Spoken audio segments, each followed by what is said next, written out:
Happiness Part 3, Reality Check.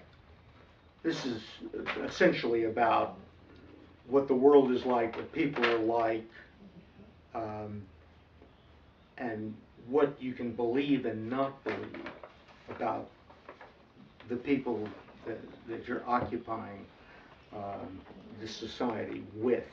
One, most people don't like their work. If there were polls taken in the 70s in which 75% of the people like their work, supposedly, and they, in some cases, they said they would even work beyond 65 free, because what else would they have to do? Well, this is clearly bullshit.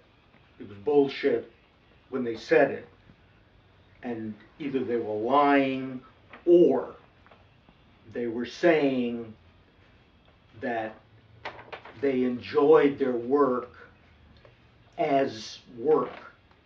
That is, compared to other kinds of work, their work was okay.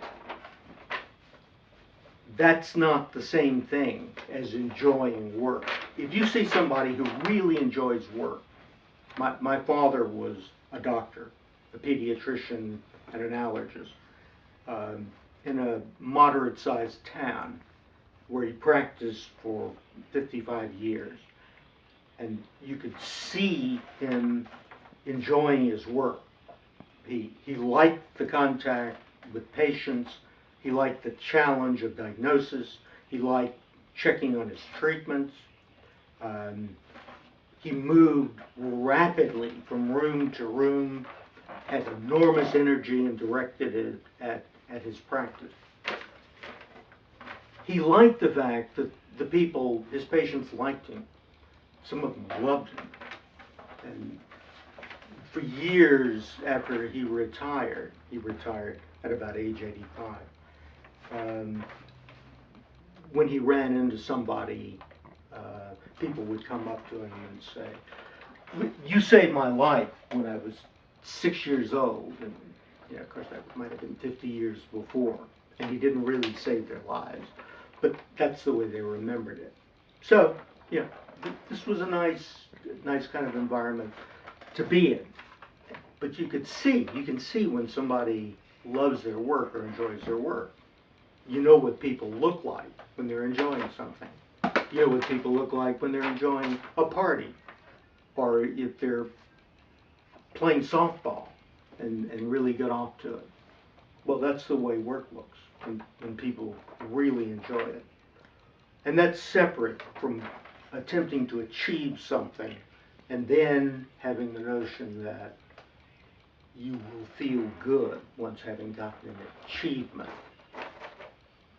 Generally, you've been looking forward to the achievement so long that it didn't feel like anything when you get there.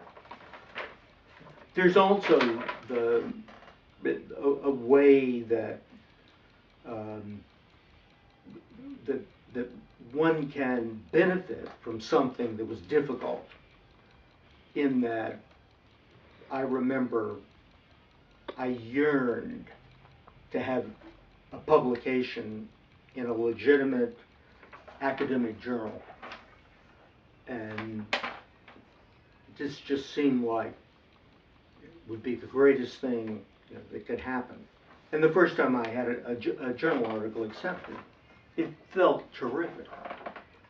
And then subsequent articles, which were much better,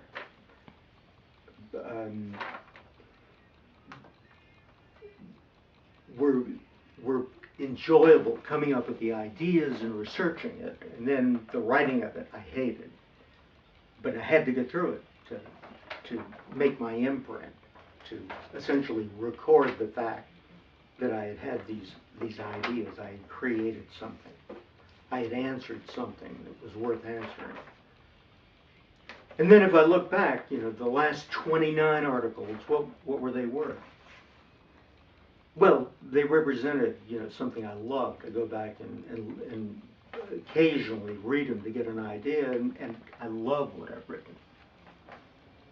But I don't think about it normally. It doesn't come up. But I suspect if I had not gotten these things published, that I would still be aching and yearning at age 71. And this got it out of the way. It got the negative part out of the way and left me with the positive part, which was knowing that if I did the work, did create something, I would be able to display it, even if nobody read it. So, if you enjoy your work, I mean, in the moment, not every minute, and that's not to say it's not hard, but if overall, you know, this is, you could say to yourself, I'd like to have more of that. In the sense that if I felt like that for a little more, giving up nothing else, that would be fine. I mean, that felt good, on average. So, if you have a job that's genuinely enjoyable, it may also seem important to you. Not to other people, but to you. And if it does, you may be getting a relatively low salary. I mean, there are people who get high salaries for enjoying their work, but some don't.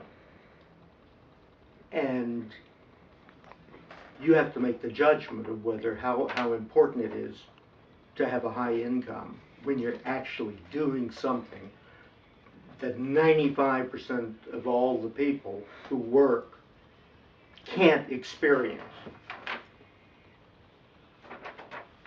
So if you're sensitive to what other people have and to other people's living standards, then you're probably not going to appreciate what you have, which is something really special. Friends. In the United States, people tend to have fewer close friends than in most parts of the world. In some parts of the world, people hang out with family members, but they serve the function of friends. They're people they're close to, they like to be with, and it's the people they live around. So, that's who they've got to have if they want to hang out. In the United States, it's not that easy because 90% of the people live somewhere different over, say, a 20-year period than they lived before. Almost everybody is on the move in America, and always has been. That's why people came to America, so they could be on the move. If they liked hanging out with relatives, they would have stayed in the old country, whatever the old country is.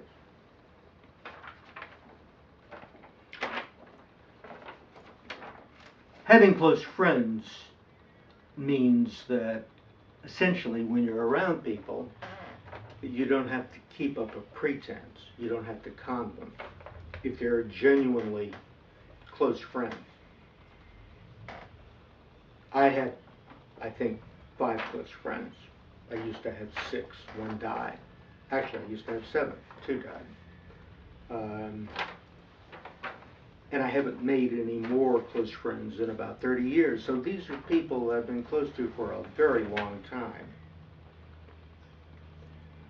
There are also people who are social friends, people that if I were to give a party, I would invite.